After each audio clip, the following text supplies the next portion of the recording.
காஷ்மீரில் இனிமேல் மூவர்ண கொடி மட்டுமே பறக்கும் என்று பிரதமர் மோடி திட்டவட்டமாக தெரிவித்துள்ளார். ஹரியானா மாநிலம் சோனிபட் கோகனாவில் நடைபெற்ற பொதுக்கூட்டத்தில் பிரதமர் மோடி கலந்து கொண்டு உரையாற்றினார். அப்போது பேசிய அவர், 2024 மக்களவைத் தேர்தல் ஒரு போர் போன்றது என்று தெரிவித்த பிரதமர், காஷ்மீரில் இனிமேல் மூவர்ண கொடி மட்டுமே பறக்கும் என தைரியத்திற்கு பெயர் போன ஹரியானா மாநிலத்தில் இருந்து காங்கிரஸ் கட்சிக்கும் அதன் கூட்டணி கட்சிக்கும் சொல்ல விரும்புவதாக தெரிவித்தார். ஜம்மு காஷ்மீர் மாநிலத்திற்கு சிறப்பு அந்தஸ்து வழங்கிய சட்டப்பிரிவு 370 மீண்டும் கொண்டு வருவோம் என்ற கனவை மறந்துவிடுங்கள். நீங்கள் முயற்சி செய்தால் அதற்கு மிகப்பெரிய விலை கொடுக்க வேண்டியிருக்கும். தடையாக வழங்கிய சட்டப்பிரிவு 370 நாங்கள் மயானத்தில் புதைத்துவிட்டோம் என்று பிரதமர் மோடி தெரிவித்துள்ளார். அவுரங்கசீப்பின் ஆன்மா காங்கிரசுக்குள் புகுந்துவிட்டது என உத்தரப்பிரதேச முதலமைச்சர் யோகி ஆதித்யநாத் விமர்சித்துள்ளார். பாஜக ஆட்சிக்காக மட்டும் தேர்தலில் போட்டியிடவில்லை, வளர்ந்த இந்தியாவை உருவாக்க தேர்தலில் நிற்கிறது. மோடி மீண்டும் பிரதமர் ஆவார் என்பதில் எந்த சந்தேகமும் இல்லை என்று உத்தரப்பிரதேச முதலமைச்சர் யோகி ஆதித்யநாத் திட்டவட்டமாக தெரிவித்துள்ளார். இந்தியா கூட்டணிக்கு தலைவர் கொள்கை நோக்கம் கிடையாது என்று கருத்து தெரிவித்த அவர், காங்கிரஸ் தாழ்த்தப்பட்ட பழங்குடியின மக்களின் இடஒதுக்கீட்டை முஸ்லிம்களுக்கு கொடுக்க விரும்புகிறது என்று கடுமையாக சாடினார். எதிர்க்கட்சிகள் ஆட்சிக்கு வராமல் இருப்பதை ராமர் உறுதி செய்வார் என்றும், பாகிஸ்தானை புகழ்ந்து பேசுபவர்களுக்கு இந்தியாவில் இடமில்லை என்றும் காட்டமாக பேசினார். காங்கிரசும் ராஷ்டிரிய ஜனதா தளமும் அரசியல் சாசனத்தை அவமதிப்பதாக அசாம் முதலமைச்சர் குற்றம் சாட்டியுள்ளார். இந்தியாவில் மத அடிப்படையில் இடஒதுக்கீடு இல்லாத போதும் ராஷ்டிரிய ஜனதா தள தலைவர் லாலு பிரசாத் யாதவ் முஸ்லிம்களுக்கு இடஒதுக்கீடு வழங்க வேண்டும் என கூறியிருக்கிறார். முஸ்லிம்களுக்கு இடஒதுக்கீடு வழங்குவதில் லாலு பிரசாத் யாதவுக்கு அவ்வளவு ஆர்வம் என்றால் அவர் பாகிஸ்தானுக்கு செல்ல வேண்டும்.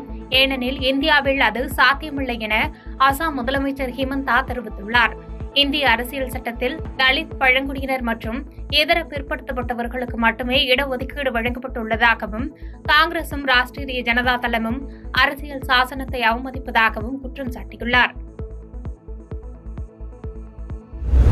கர்நாடக மாநிலம் ஹாசன் தொகுதி எம்பி பிரஜ்வல் ரேவண்ணா ஆபாச படம் வெளியான விவகாரம் பெரும் சர்ச்சையாக மாறியுள்ளது.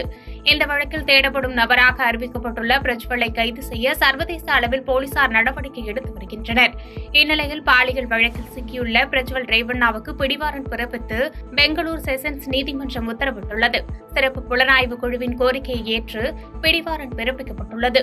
5 முறைக்கு மேல் சம்மன் அனுப்பியும் ஆஜராகாத நிலையில் பிடிவாரண்ட் பிறப்பிக்கப்பட்டுள்ளதாக தகவல் வெளியாகியுள்ளது.